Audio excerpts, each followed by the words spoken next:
अजिंठा लेणी जगभरातील पर्यटकांसाठी एक खास आकर्षण। इथं पर्यटकांची गर्दीही भरपूर प्रमाणात असते। पण आता हीच लेणी पर्यटकांच्या जीवावर बेतण्याची भीती व्यक्त होते, कारण या लेणीतल्या दरडी केव्हाही कोसळू शकतील अशी स्थिती आहे। अजिंठा ज्या लेण्या आहेत ह्या लेण्यामधले आपण अजिंठ्याचे रेंजेस पाहू शकतो। यामध्ये वेगवेगळे फ्लो येतं। ही नदीपासून जर पाहिले तर हा 1 2 3 हा 5वा फ्लो आहे। या फ्लोमध्ये सर्व ह्या केव्ज कार्विंग झालेलं आहे।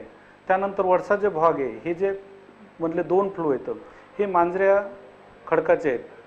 त्यामुळे इथं तुम्हाला झिंजण्यामुळं आपल्याला गवत किंवा झाडी वाढलेल्या दिसतात। नंतर पुन्हा काळा पाषाणचा फ्लो आहे।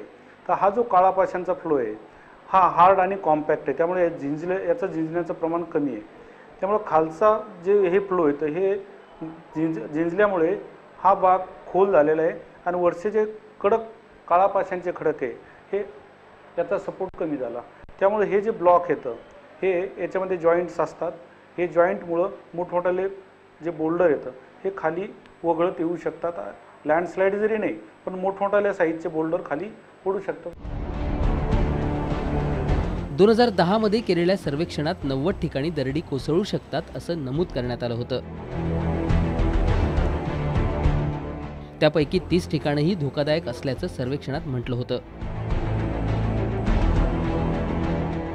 अजिंठाच्या लेणी आहेत ह्या फक्त मराठवाड्यासाठी नाही, महाराष्ट्रामध्ये तर जगामध्ये हे एक स्मारक आहे। याचं जतन करण्यासाठी हे आत्ता जरी आपल्याला छोटे छोटे फ्लो दिसतात, म्हणजे छोटे ब्लॉक दिसतात, परंतु येणाऱ्या काळामध्ये मोठाले ब्लॉकसुद्धा खाली पडू शकतात आणि हे जे ब्लॉक पडत असताना खालच्या भागातल्या ज्या केव्ज आहेत ह्यासुद्धा डॅमेज होऊ शकतात। विशेष म्हणजे याबाबत पुरातत्व विभागाचा एकही अधिकारी बोलायला तयार नाही। त्यामुळे पर्यटन स्थळ टिकवण्यासाठी पुरातत्व विभागानं पावलं उचलावीत अशी माफक अपेक्षा आहे।